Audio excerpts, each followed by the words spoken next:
hier, je me suis mis à réfléchir à ça. Wow. Tu t'es mis à réfléchir. Ah ouais. Il est arrivé sur la scène avec une tuque sur laquelle il était écrit « Party Animal ». La rencontre Robitaille du Trisac. Antoine est de retour. Bonjour. Allô? Ça va? Ça va bien, toi? Où étais-tu passé? Ben, c'est des mèches. Il faut toujours refaire faire les mèches. Oui. Tu sais qu'il y a des auditeurs qui m'ont écrit pour me dire, coudonc, les mèches. Alors, c'est une de tes vieilles blagues qui dit, non, sérieusement, j'étais en reportage dans l'Ouest canadien, mon cher. Je suis allé au Manitoba, Saskatchewan et Alberta. Et t'es revenu indemne? Oui, bien sûr, Bravo. bien sûr. J'ai toujours à l'esprit le vieux sketch de RBO où la reporter Manoune Grandedent se fait tirer dessus parce qu'elle parle français. Je sais pas si tu te souviens, RDI en direct, c'est fabuleux. Il faut googler ça parce que des fois, on a l'impression que ça ressemble un peu à ça. Là. Écoute, c'est parce que j'étais chez les Franco dans chacune de ces provinces. Et puis, écoute, pour ce qui est des... Tu sais, j'écoute les pleureuses ici pour les universités anglophones, là, puis le campus Saint-Jean, là, en Alberta, ils ont juste un petit bout d'université, hein? Oui, puis constamment des réductions de budget, puis on essaye de leur serrer la vis, puis... Aïe. Puis ici, les pleureuses de McGill, puis de Concordia, puis de... Hey. Ouais. Ils font rire, ça. Ah non, écoute, la comparaison ne tient pas. D'ailleurs, il y a Maxime Pedneau-Jobin dans la presse aujourd'hui. Je pense que c'est le meilleur texte qui a été publié là-dessus. Ça vaut la peine d'être lu. Puis il finit là-dessus sur les problèmes des universités francophones dans le reste du Canada. Écoute, il faut voir ça, là. L'université Laurentienne, qui était bilingue et qui s'est débarrassé de tous ses programmes en français parce que ça coûtait cher. Qu'est-ce que tu veux? Hein? Et c'est vrai qu'il y avait eu une espèce de scandale immobilier du type UQAM, îlot voyageur. Là. Mais tu sais, à l'UQAM, ils ne se sont pas mis sur la protection de la faillite. Il n'y a pas un prof qui a été foutu à la porte. Le gouvernement du Québec a casqué. À l'Université Laurentienne, ils se sont mis sur la protection de la faillite. Puis, ils ont liquidé les programmes à toute fin pratique, à peu près tous les programmes francophones. Alors ça pour va bien? effort. Hein? Oui, vraiment, c'est bon. Ils ont trouvé la solution. Écoute, moi, je regarde les gens de McGill, là, puis les gens de Concordia, où il y a plus d'inscrits qu'à l'UQAM maintenant. Ouais. Écoute, qui ont 30 des gens qui viennent... As-tu vu de quoi ça a l'air? Ben oui, je sais. Mais c'est justement...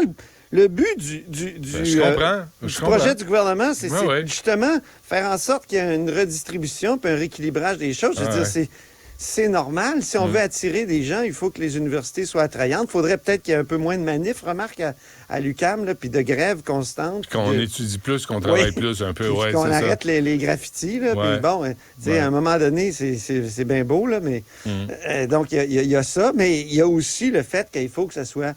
nos universités francophones méritent d'être mieux financées. Puis je pense que c'est pas par ça, Antoine, que l'indépendance, le discours indépendantiste de Paul Saint-Pierre Plamondon doit passer, plutôt que de dire René Lévesque va être sur le 20, puis Jacques Parizeau va être sur le 10, puis Bernard Landry va être sur le 5, puis Pierre Bourgault va être sur le 100 piastres.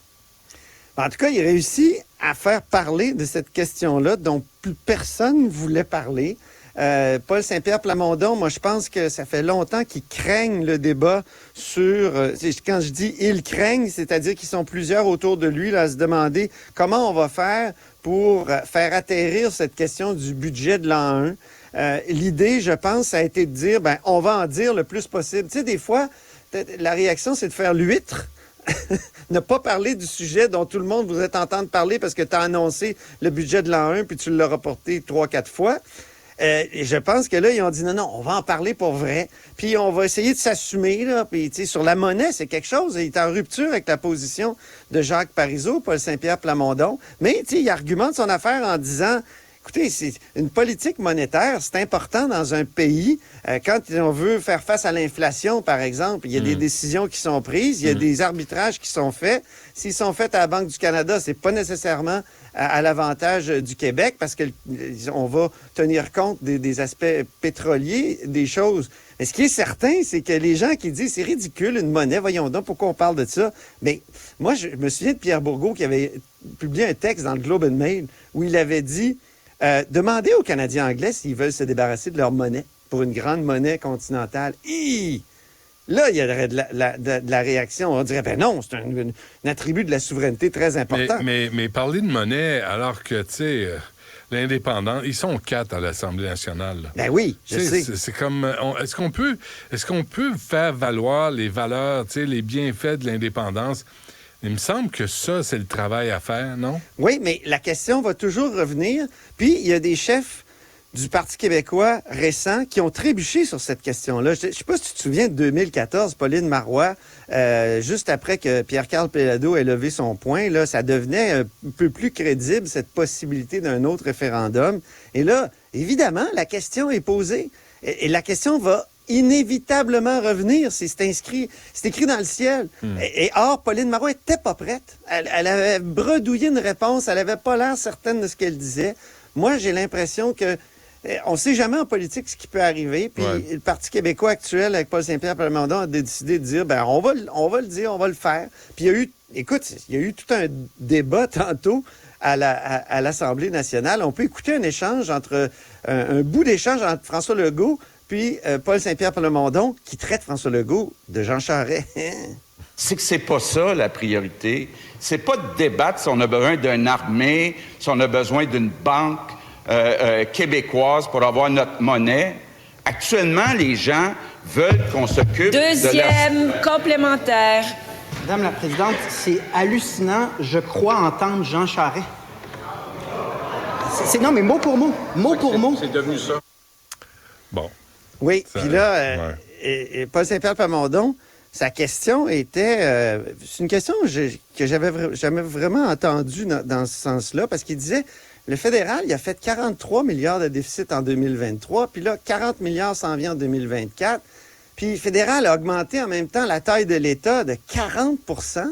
Et puis là, il a posé la question à François Legault, est-ce qu'il comprend qu'au même moment où on bénéficie de la péréquation, ben, le fédéral nous endette, puis nous, on est tenus par une espèce de part de cette dette-là. En tout cas... Mais François Legault l'avait présenté, son budget dans d'indépendance. En 2005, effectivement. C'est ça. Puis tu sais, il gardait la TPS, la TVQ, il gardait... Moi, je me souviens de lui avoir parlé, il disait, voyons donc, on fait l'indépendance pour s'alléger du fardeau fédéral, puis vous le gardez dans votre budget. Ben c'est ça, puis si le fardeau fédéral est plus grand, en tout cas, je pense pas que ce soit un argument souverainiste de dire que la dette est plus grande parce qu'il va falloir, si un jour, éventuellement, hypothétiquement, on se sépare, ben il va falloir assumer une partie de cette dette-là. Et laquelle, si elle est plus grosse... On peut juste entendre François Legault qui était pas content de s'être fait traiter de Jean Charest, puis il en a remis un peu. On peut bien essayer de tirer sa fleur pour qu'elle pousse plus vite. Pourquoi le chef du Parti québécois, il n'en a pas parlé dans Jean Talon? Pourquoi, quand il arrive les élections, il ne parle pas de souveraineté? Là, il en parle maintenant que c'est fini dans Jean Talon.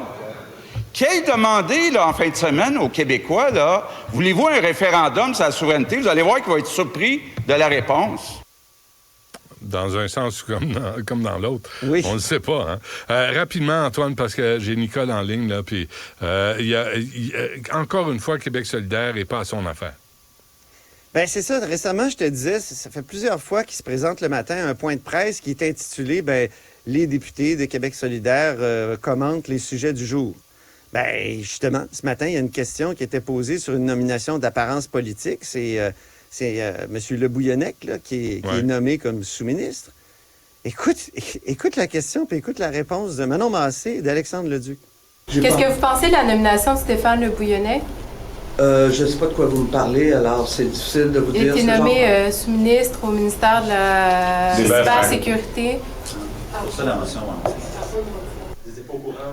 Non, je ne sais pas. Écoutez, je vais laisser mon collègue Haroun réagir à ça parce que, honnêtement, je ne veux pas me mettre les mains là-dedans, je ne sais pas de quoi on parle. Vous passez la motion du PQ un matin, je comprends pourquoi. OK. Alors, tu sais, Benoît, t'entends... Alexandre Leduc dit « Ah, je comprends pourquoi il y a une motion du PQ. » Bien, justement, le PQ avait préparé sa motion parce qu'il avait lu les journaux, là. Ouais, Est-ce que c'est une nouvelle façon de Québec solidaire de boycotter certains médias québécois? Je sais pas. Tu fais pas ta revue de presse. Est-ce qu'ils sont sur Facebook pendant ce temps-là? C'est la question que je me pose. C'est la question qu'on se pose. Les vidéos de shop et tout ça. Puis, OK. On se laisse là-dessus. Antoine, on se reparle demain. Merci.